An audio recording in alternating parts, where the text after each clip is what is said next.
Asato ma sangamaya tamaso ma jyotirgamaya mrityo ma amritangamaya avir avir ma edhi Rudrayate dakshinamukam te namam pahinityam Om Shanti Shanti Shanti.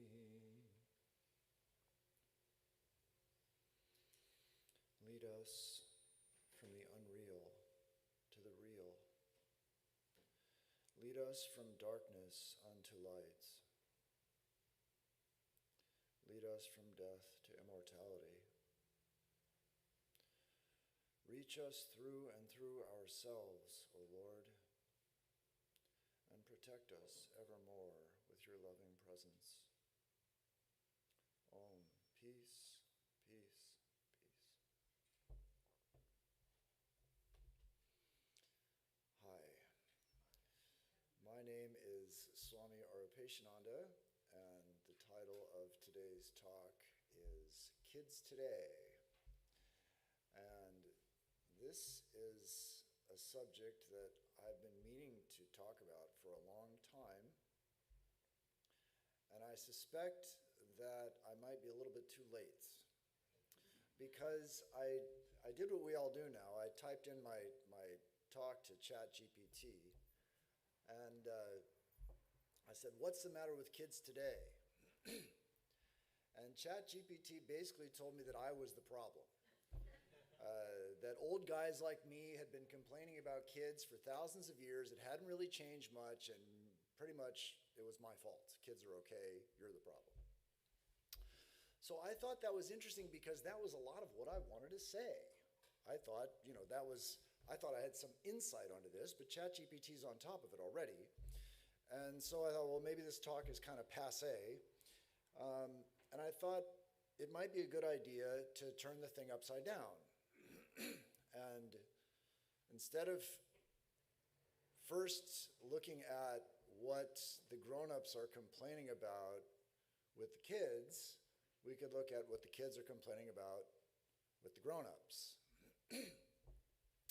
That, it turns out, is not so easy to find, because the grown-ups write the history books, not the kids.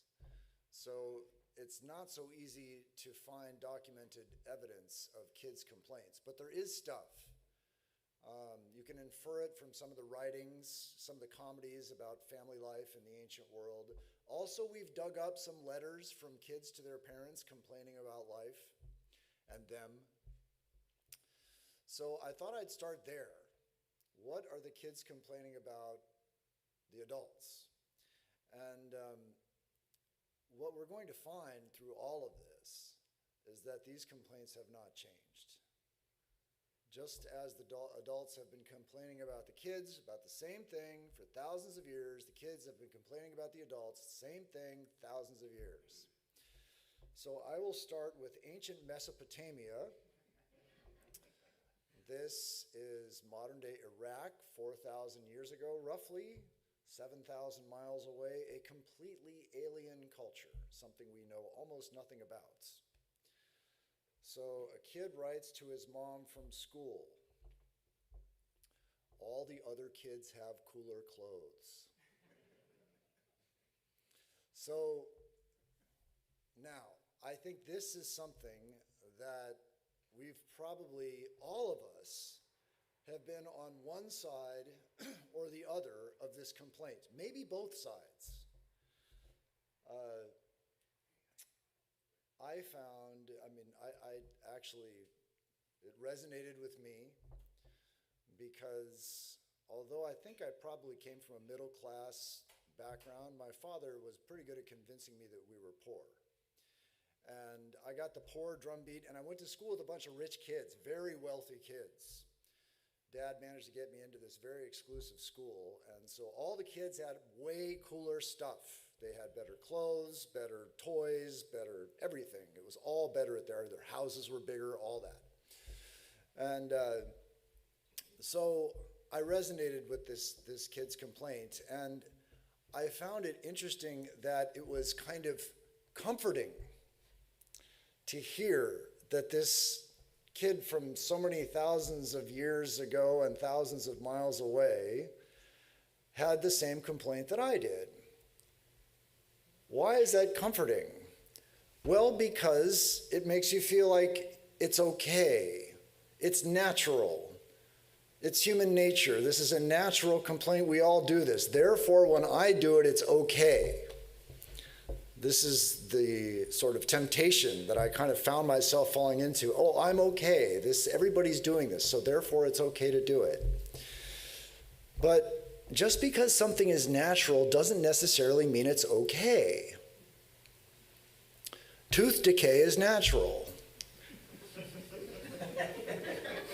Toothaches are not okay.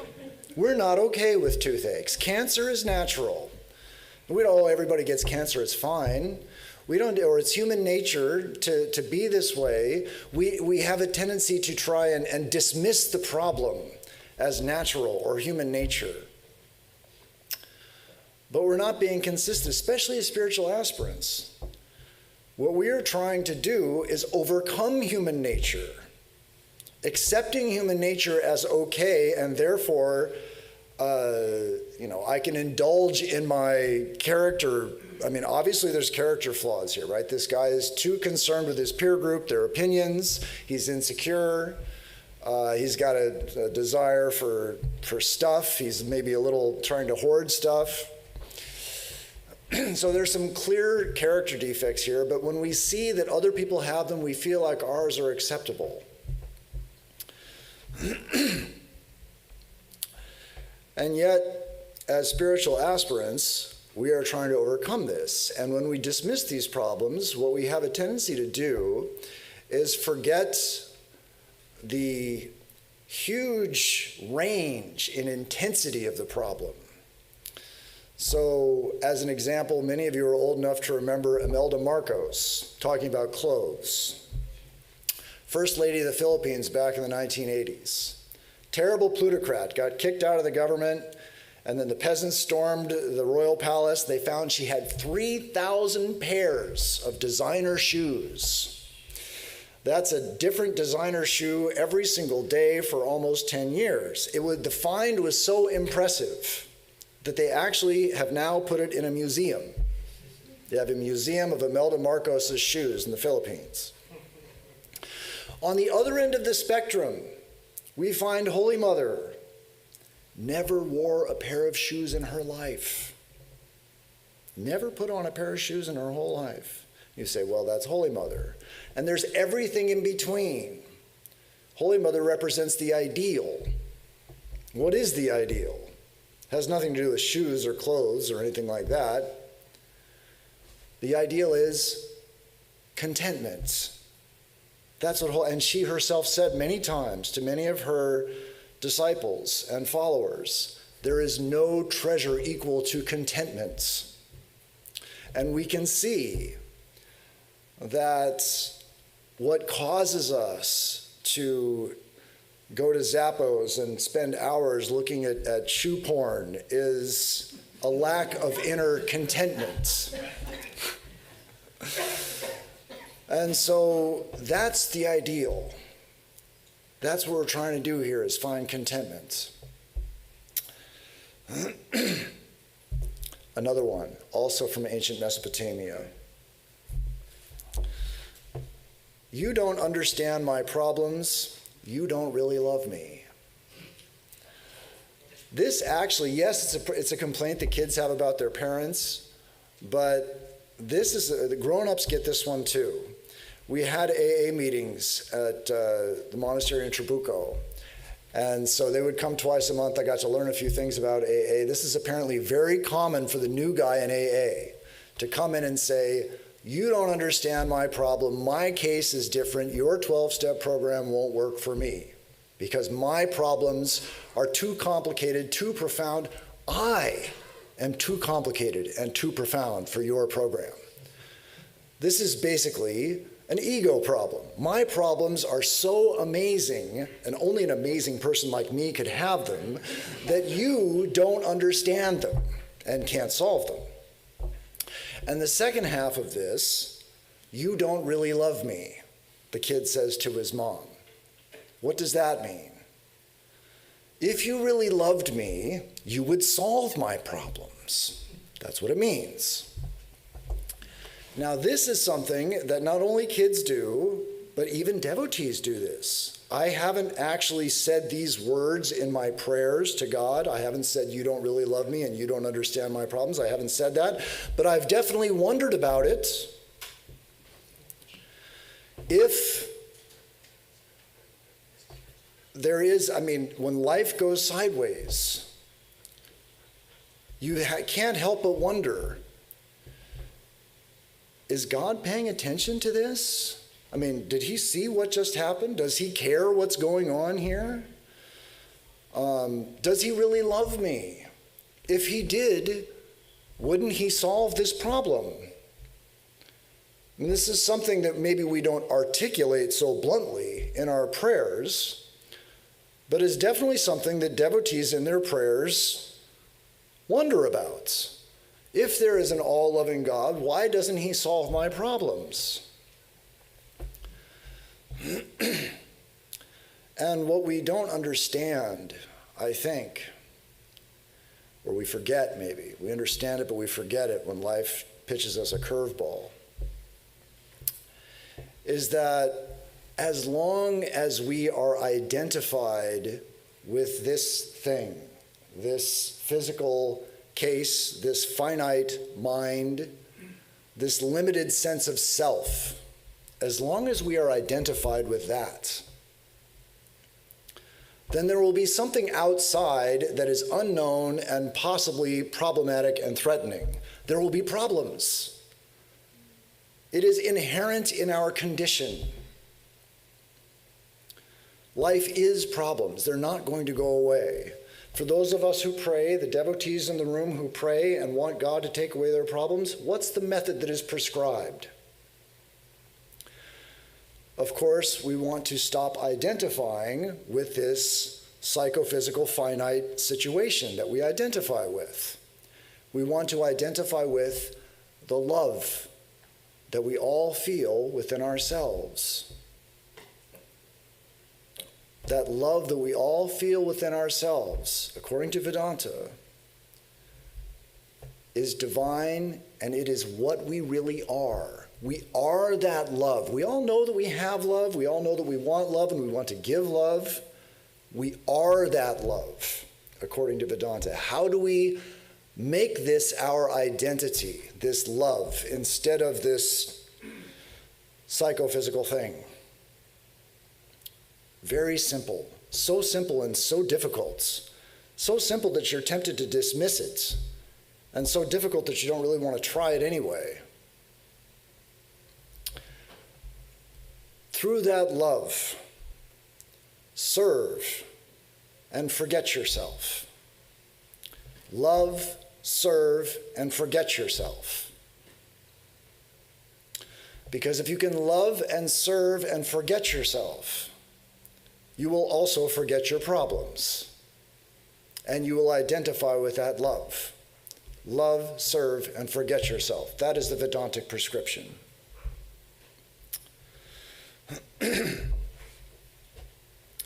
So, this next one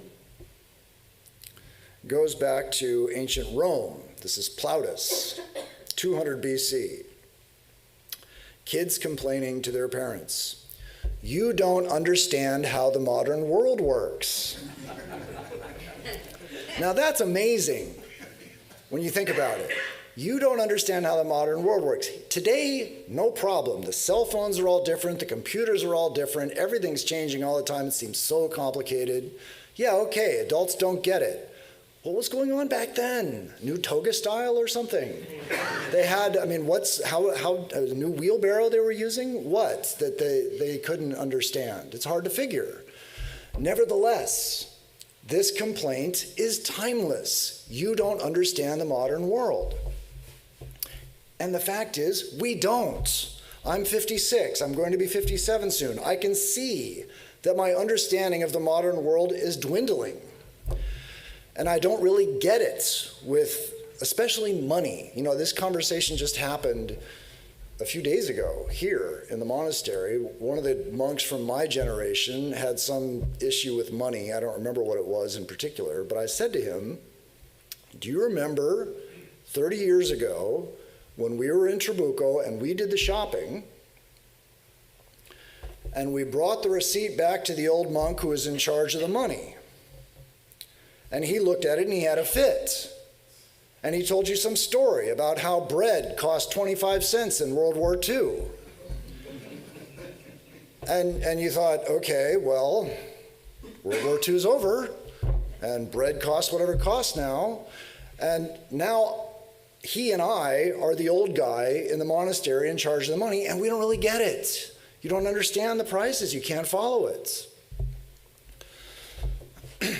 And so it's a legitimate complaint. On the other hand, the adults also have a position.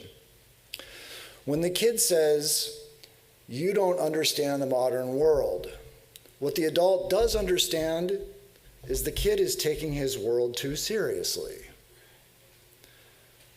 The kid in 10 years is not going to care about this set of problems and this world that he cares about right now. All that stuff is going to be gone and different and changing. And we know this from our own experience. We know, having been kids, that the things that we thought were so important and the world that we thought was so important means nothing anymore, or very little, maybe a couple of things. 95% of it is forgotten. We know this, and we want the kid to just benefit from our experience, and he won't do it. Why not? We have to look at ourselves. We say, it's kid stuff, the kid world, you'll get over it. In 10 years, you won't care. What about our world? Won't we get over it in 10 years? How much do we care about our world? How attached are we to our world? How much are we allowing our world to affect our mood, affect our love for our children? Are we letting it affect us? Are we taking it too seriously? One of the big messages of Vedanta is that you have to be the change that you want to see. You have to demonstrate the quality that you want people to adopt. In fact, it is said that this is actually the only real help that you can give people. Telling them, do as I say but not as I do, is useless. How do you actually help people? You demonstrate the quality in your own life, whatever it is. Let's say we're taking life too seriously. So you demonstrate some steadiness in your response to life. You demonstrate this. What happens?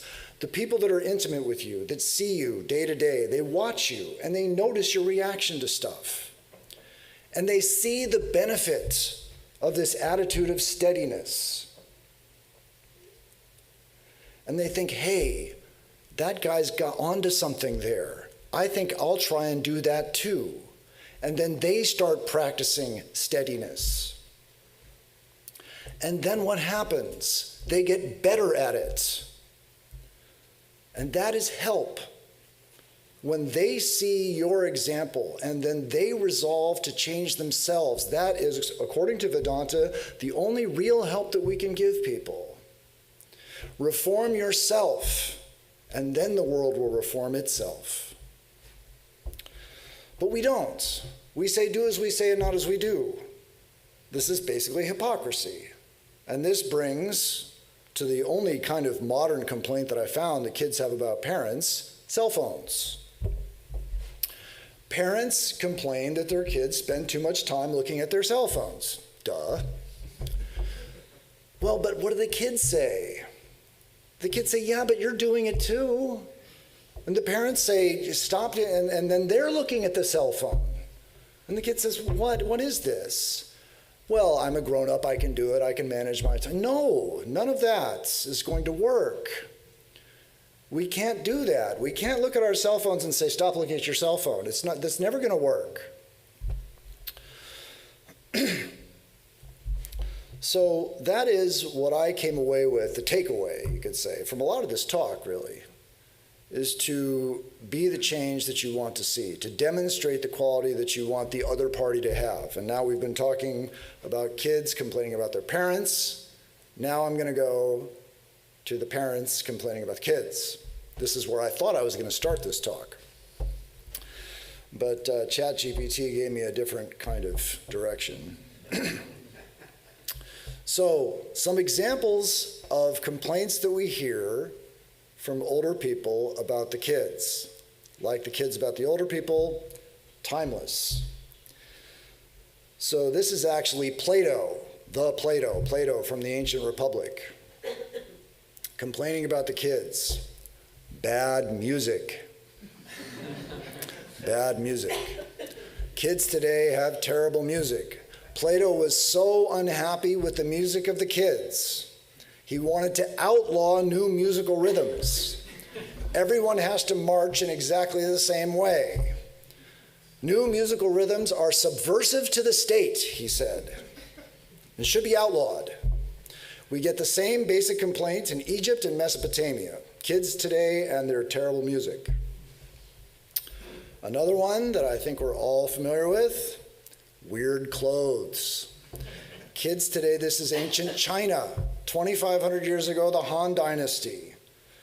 The young people were wearing barbarian garments. They were too tight and too bright. The children of ancient Rome, according to Seneca the Younger, were flashy and immoderate, and their clothes were too soft. And this was a sign of the decay of society, that we're now wearing soft clothes. And this is one of those things that's very difficult for us as older people to accept, that this has been going on for thousands of years, because you see the clothes today. Okay, this is a bad example.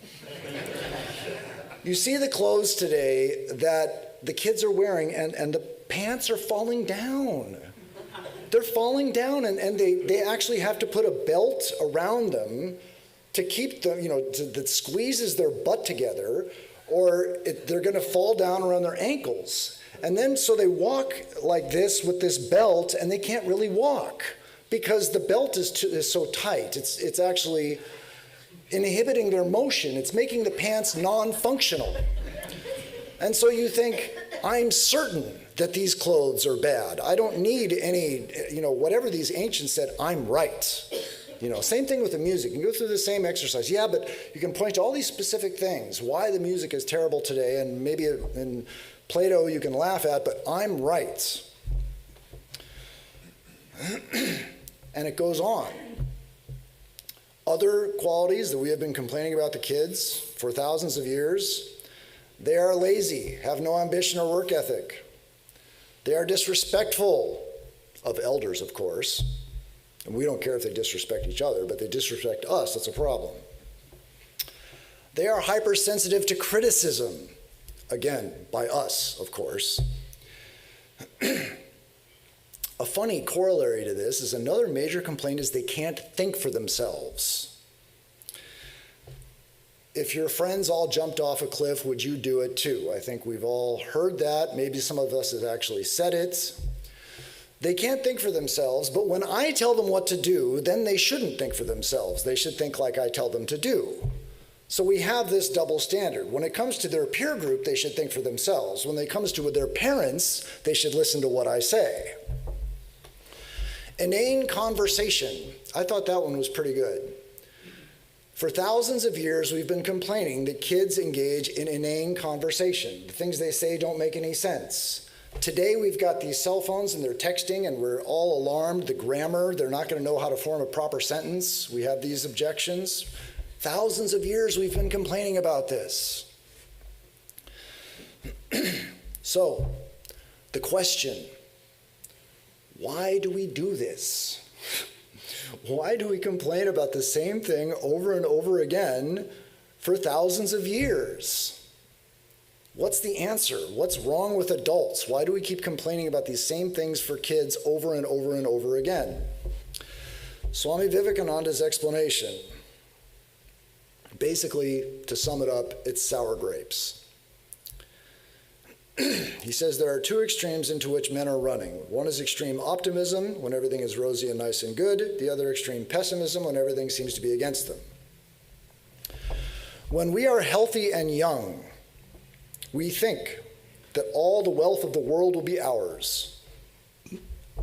And when later we get kicked about by society like footballs and get older, we sit in a corner and croak and throw cold water on the enthusiasm of others. And it's funny, when I read this, I thought of an interesting kind of, not exactly a counterexample, but you don't actually have to get kicked around by society like a football in order to sit in a corner and croak and throw cold water on other people's enthusiasm. You don't need that. You can actually be lionized by your peer group and still sit in a corner and croak and throw cold water on the enthusiasm of others. I'm a science nerd, so what came to my mind was Niels Bohr. He's a physicist who won the Nobel Prize in 1936. He is the father of atomic structure, one of the paragons of quantum mechanics, a titan in his time, worshipped by his peer group. All the other scientists consulted him. Whatever he said was basically considered truth for a long time. And what did he do? Einstein invented or thought up the photon, basically invented lasers, you could say. Niels Bohr said, forget it, you're wasting their time, there's no such thing. The neutron, you all heard about that in high school? Wolfgang Pauli theorized the neutron. Bohr said, you're barking up the wrong tree, there's no such thing as a neutron, forget it, your work is worthless. All these guys won the Nobel Prize. Dirac won the Nobel Prize for antimatter. Came up with, thought up antimatter. Bohr said, forget it, you're wasting your time, there's no such thing. Now, why did he, and there's other examples. I won't go on. Why? Why did he do this? It's not because he lacked physical intuition. He clearly was a genius in the field. It's because he didn't want to share the spotlight. I mean, he's not here to defend himself. I shouldn't throw him under the bus. But it seems most likely that he wanted to be the man. There was no need for anyone else to be the scientist. He was going to be that. And this gets to one of the big differences between worldly success and spiritual success. Worldly success naturally fosters this kind of jealousy. When you have it, somebody else doesn't. It's like eating food. If I eat food, nobody else can eat the food. You can have a roommate who wins the lottery and becomes world famous, and you don't get a nickel. In fact, it may make your life more difficult to have a roommate in that situation. Of course, they'll move out and buy a house or whatever. But anyway, you might not benefit at all from someone else's worldly success. On the other hand, if we are fortunate enough to come into the orbits of someone who has managed to find some of the inner joy within himself or herself and manifest it, if we manage in God's economy somehow to come in intimate contact with one of these great souls, we will enjoy elevation and inspiration from it. We will feel uplifted by it. It's not like eating food, where if you eat food, nobody else gets to eat it. It's like lighting a fire. You light the fire and everybody else is just grateful for the heat. They can all feel the heat. And so just being around one of these people can elevate our own minds. And so there's no cause for jealousy. And you say, yeah, well, I've seen swamis or priests or whatever being jealous of each other. They're not jealous of the spiritual attainment. They're jealous of the worldly fallouts. This Swami, because of his spiritual whatever, has more devotees, followers, likes on YouTube. Or maybe he's getting more donations. His center built a new building or temple or parking lot or something.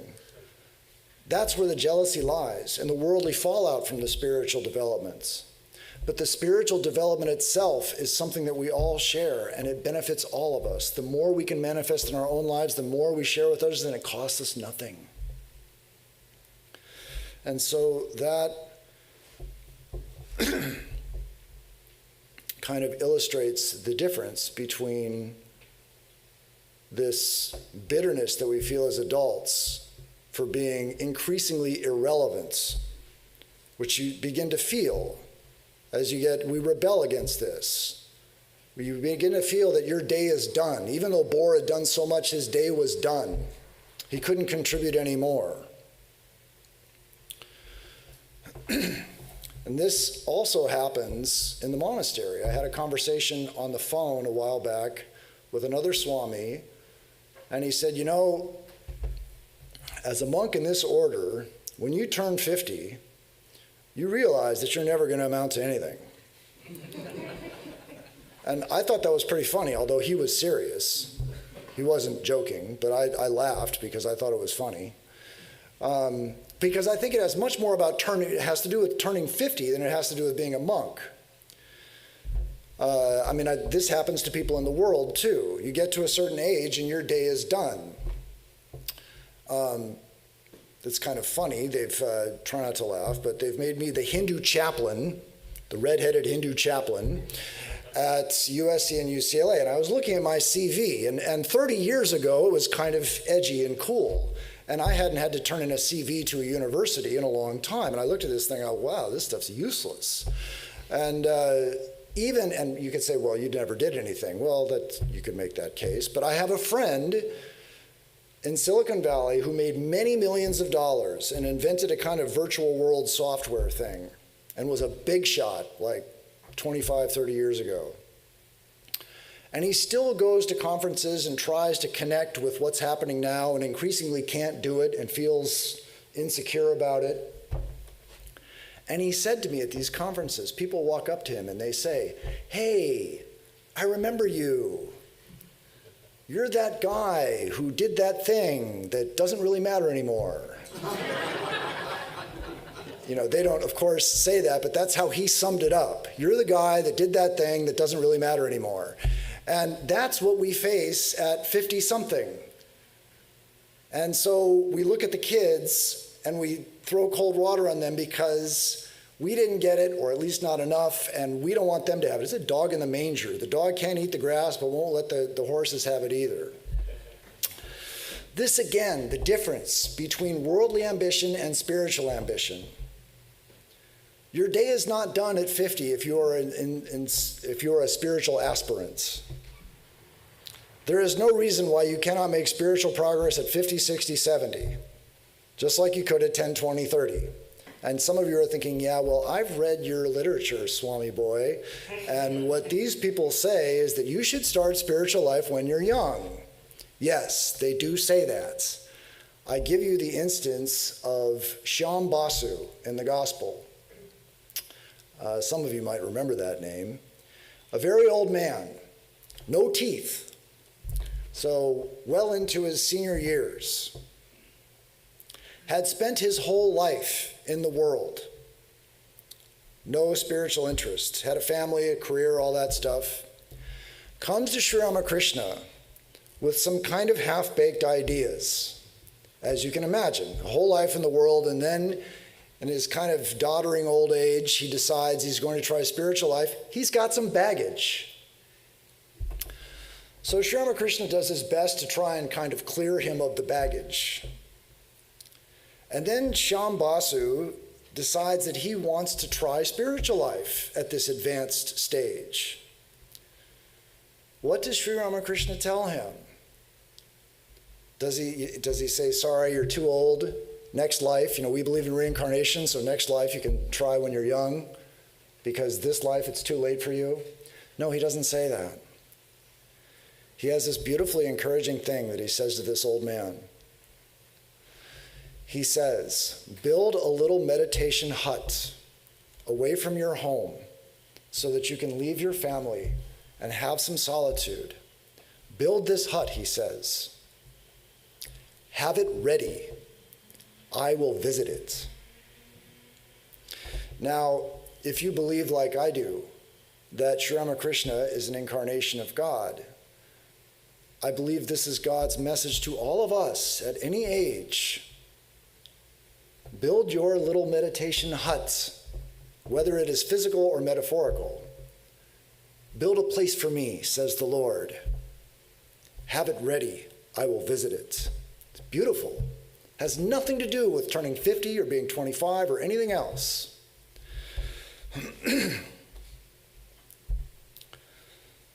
So, another reason Swami Vivekananda gives for why adults are constantly complaining about the same thing for the kids over and over and over again is that we judge them by our standards now. We don't remember what it's like to be 19, but we know what we're like now. I'm 56. Why can't my 19-year-old son be 56 and see the world after with all my experience? I'm here for him. I can give him my experience and share with him. He won't accept it. Why not? You know, this was a very senior devotee I knew. Actually, I think he's still alive. I haven't talked to him in a while. He's a disciple of Pavitrananda. So, big Swami in New York, disciple of Swami Brahmananda. And of course, these Brahmananda disciples were these kind of spiritual supernovas. And you get next to one of them and you are sold on the product. So he is sold on the product. He's married, he's got some kids, and he's looking which one of these kids could be a monk. One of these kids could be a monk. And he's looking and he picks one. This one maybe could do it. So he starts going to work on the kid, which of course is not what you want to do if you want a child to turn to religion, to try and push religion on them. But anyway, he did it. And the kid was a good kid, and he looked around and he met some of the Swamis. He went to India. He actually met Lokeshwarananda. And I don't know, he took initiation from someone, I don't know who, but he liked Lokeshwarananda. Lokeshwarananda came here. He was a beautiful soul. He was just glowing countenance, this wonderful, loving Swami. And so he meets Lokeshwarananda, but then he doesn't join. He goes off and gets married and has a life. Dad is so disappointed. How could he not? I mean, he's my son. We understand each other. He's got these spiritual tendencies. I see them, and yet he's going to go off and get lost in the world. So he goes to Lokeshwarananda and asks, how could this be? And Lokeshwarananda says, try and remember what you were doing when you were 25. Try and remember where you were, what job you had, and what your concerns in life were. Try and go back and think of that. But we don't. It's not just kids today, it's everyone. We apply our standards to the other party, and they disappoint us. This also happens with brahmacharis today. The Swamis will complain about brahmacharis today. I've heard this myself. When I was a brahmachari, we never did blah, blah, blah. It happens in the monastery too. And it's just like the rest of it, it's so convincing. Because you see the brahmachari and you think, gosh, I never did that. Is he going to be okay? That seems, and maybe it's not okay. You don't know. But see, they face different problems. They've somehow got this far with all the distractions of this world. And yes, they're going to have their own set of unique problems that we don't really understand. It doesn't mean that they're doomed to failure, necessarily. I remember when I was 19, and I was going to go to the university, and I was going to move into the monastery. And I was going to live in the monastery and go to the university. I was so excited. Work and worship. I was going to have this wonderful life and, the spiritual fulfillment and the intellectual acumen and all these, it was just all going to happen. Just like Swamiji says, the world was my oyster. 19 years old and I'm going to be a glow-in-the-dark scientist or something. And so I'm in the monastery, not here, just in case. I'm going to throw one of the senior swamis under the bus, but it didn't happen here. I was in the monastery, and I'm at the table, and I'm blah, blah, blah about how wonderful this life is going to be. The senior-most swami at the head of the table looks down at me, peers at me with that wrinkled face over his glasses, and says, "You'll never make it.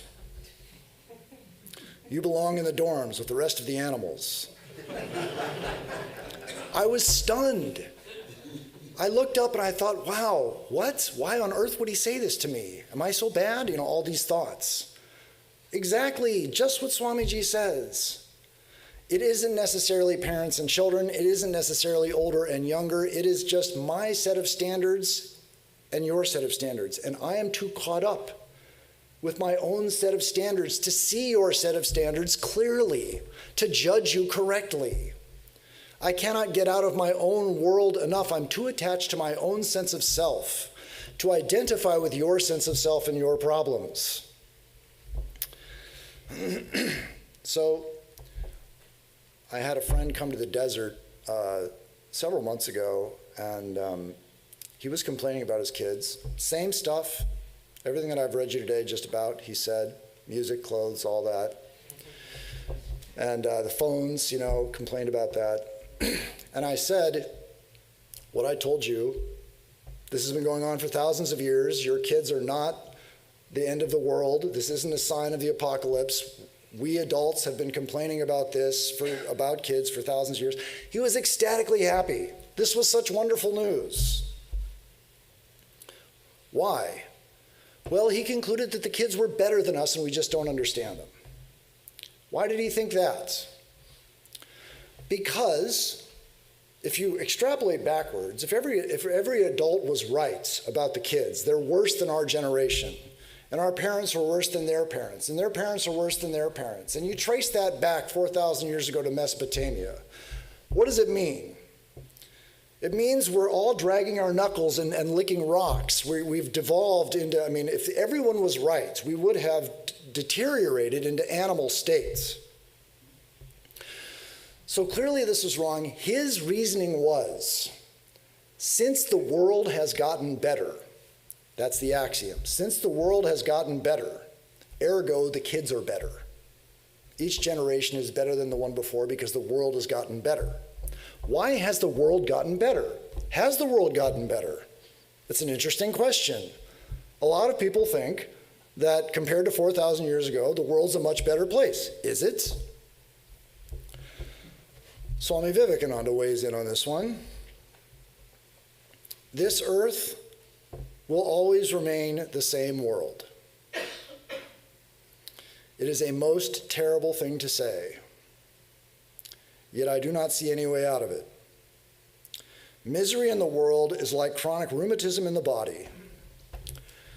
Drive it from one part and it goes to another. Drive it from there and you will feel it somewhere else. Whatever you do, it is still there. So this claim that the world will always be the same is unknowable. We have to remember that Swami Vivekananda, in addition to being a brilliant intellect, was also a yogic seer, and he had a vision of the world's future for 1,500 years. Even that is hard to conceive of. How do you see 1,500 years in the future of a whole world? Anyway, he had this vision. And yet, most people, like my friend, believe that the world is improving. And a lot of this, according to Pew Research, is because of technology. In the last 50 years, the biggest improvement in life, according to US citizens, has been from technology. And in my experience, this is basically the answer you get from people who say that the world has gotten better from 4,000 years ago. And you hear these horror stories. Back in the Middle Ages, you had a problem and you'd go to the dentist and he would give you leeches because your problem was you had too much blood and he had to get rid of your blood so that you could overcome whatever, your broken arm or whatever it was. Well, medical science has advanced quite a bit since then, and we think this is a very good thing. And likewise with all technology, it has made our life so much better. So people cite this as a reason for why society is progressing. Swami Vivekananda is not nearly so enthusiastic about our technological advancements. He says, I do not see that what you call progress in the world is other than the multiplication of desires. If one thing is obvious to me, it is this: desires bring all misery. I'm sure many of you are thinking Buddha's noble truth number 2. The cause of our misery is desire. And it's not hard to see that the growth in technology, the push in technology, is largely fueled by desires. We had 10 years ago the fitness bands. Everybody was nuts about the fitness bands. We all had to buy one and run and get our watches now tell us how we slept and all that. Now they got rings. Now you have to have a fitness ring. And of course, everything has to be smart. We've got smart lighting and smart appliances. There's a smart drinking glass. A smart drinking glass that will tell you when you're dehydrated and should drink something. And then there's the future prospects that we're all sort of looking forward to, more or less. AI robot butlers, that's a big one. Then there's my favorite is the virtual reality glasses. You know, those could be contact lenses at some points. You could just have your own experience of this world. And then there's non-invasive cyborgs. So we have, there's fMRI now where they can actually predict, they can basically read your mind with fMRI, not very well, but a little bit. They can come up with, like, you have an image in your mind, the fMRI knows what you're thinking of. If you're thinking of a church, it'll show a church, that is like the one that you're thinking.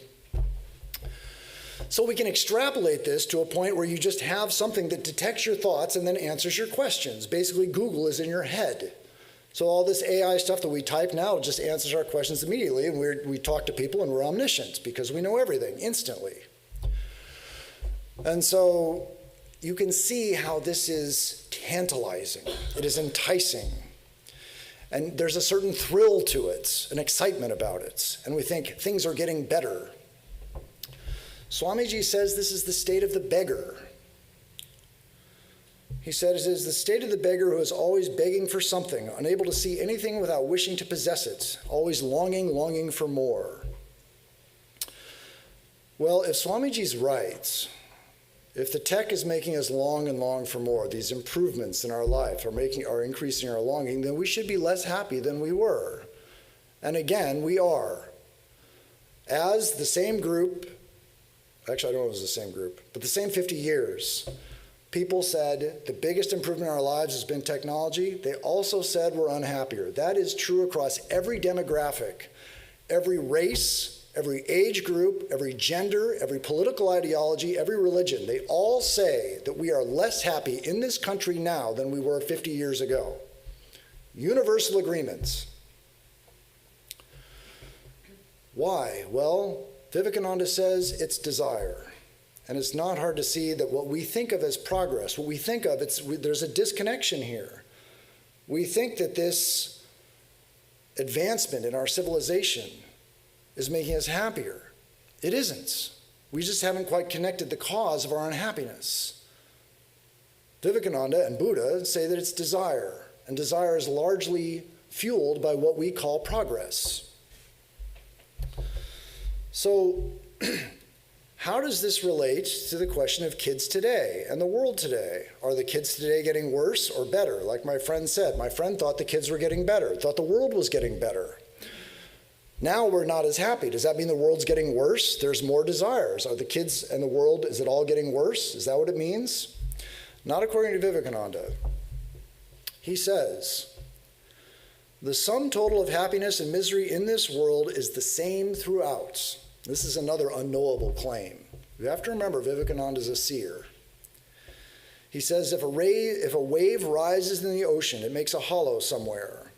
If happiness comes to one man, unhappiness comes to another. So, and you find this in the complete works in a lot of places, that Swamiji treats happiness as a kind of conserved quantity, like energy or momentum. There is a constant amount of happiness in this world. Now, this is something you can't really know. Even if you knew all the history of the world, you can't add up all the happiness and sadness and get some constant number. He says, he makes this claim, an assertion based on his own yogic insights.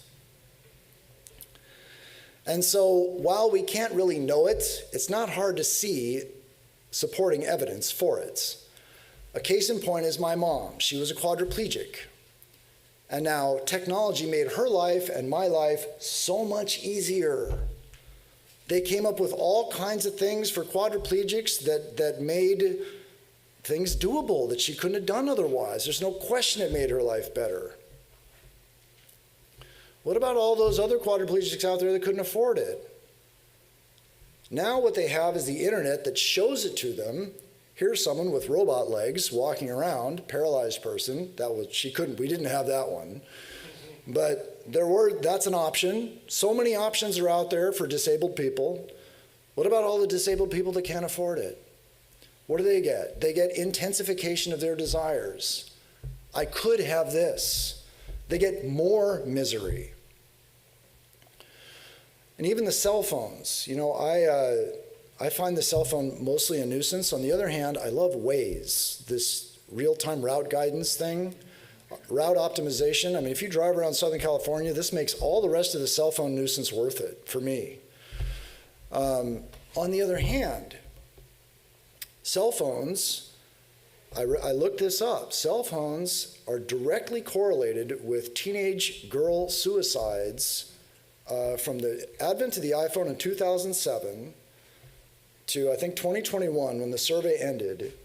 The suicide rates among girls 10 to 14 went up by a factor of 5. Not quite 5, a little less than 5. And if you plot, I'm such a nerd, I plotted these things.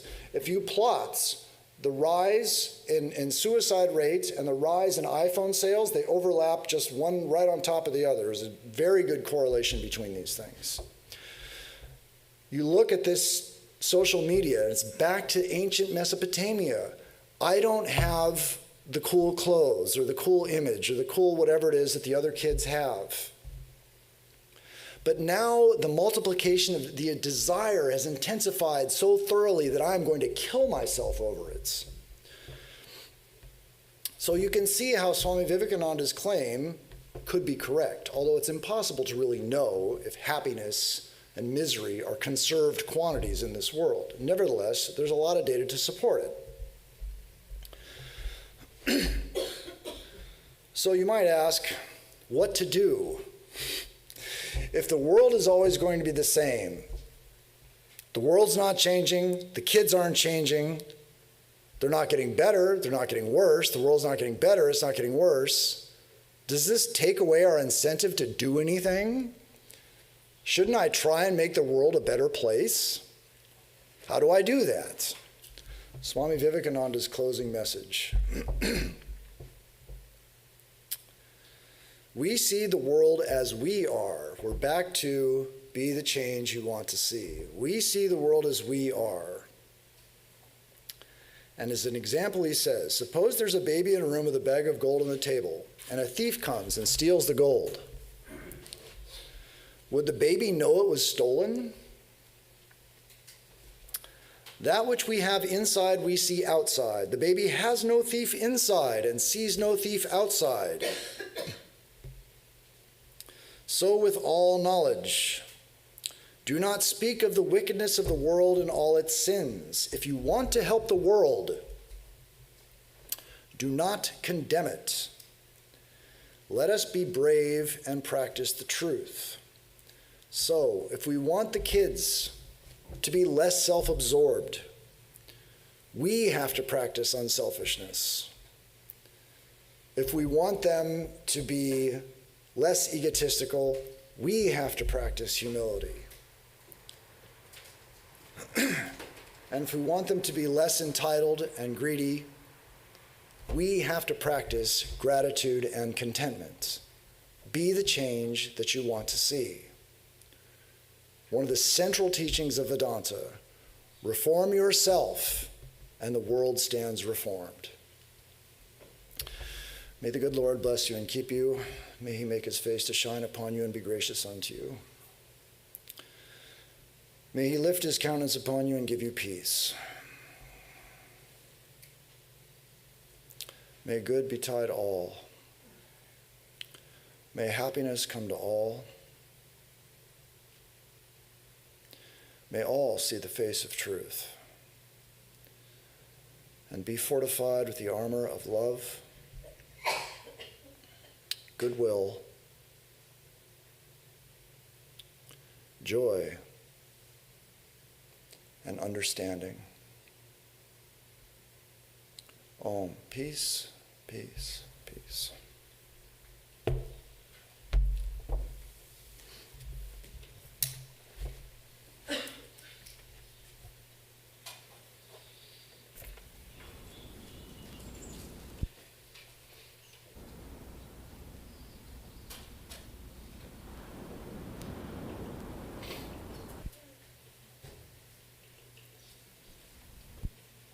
Should I skip it?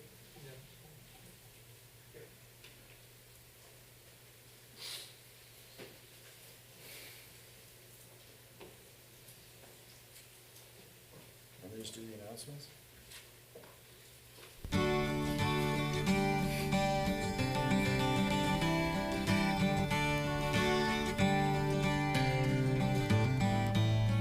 The words of our Lord are so sweet to our ears, though silently whispered and quietly spoken. The words of our Master are songs for our hearts, though silently sung and quietly heard. He tells us be still and remember him daily. He tells us be kind and forgive. He sings in our hearts with the voices of angels, revealing the reason to live. I am with you always, can't you hear me? I am with you always, you are near me. Nearer than the nearest, dearer than the dearest. I am your very own. I am your very own. The love of our Lord is as vast as the ocean, though silently given and quietly born. The love of our Master is flowing forever, though silently offered and quietly shared. He tells us be still and remember him daily. He tells us be kind and forgive. He sings in our hearts with the voices of angels, revealing the reason to live. I am with you always, can't you hear me? I am with you always, you are near me. Nearer than the nearest, nearer than the dearest. I am your very own. I am your very own.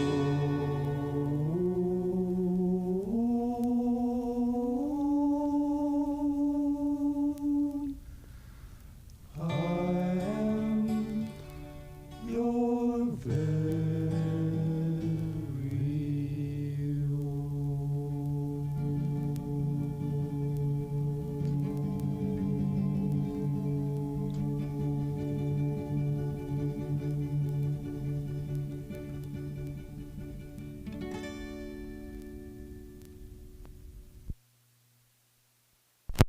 So, thank you all for coming, and before we leave, we'll have a few announcements. I'll go out, and so we can all say hi, and then those of you who are interested, there's discussion, or you can tell me why the world's getting better or worse or whatever else in the green room after this.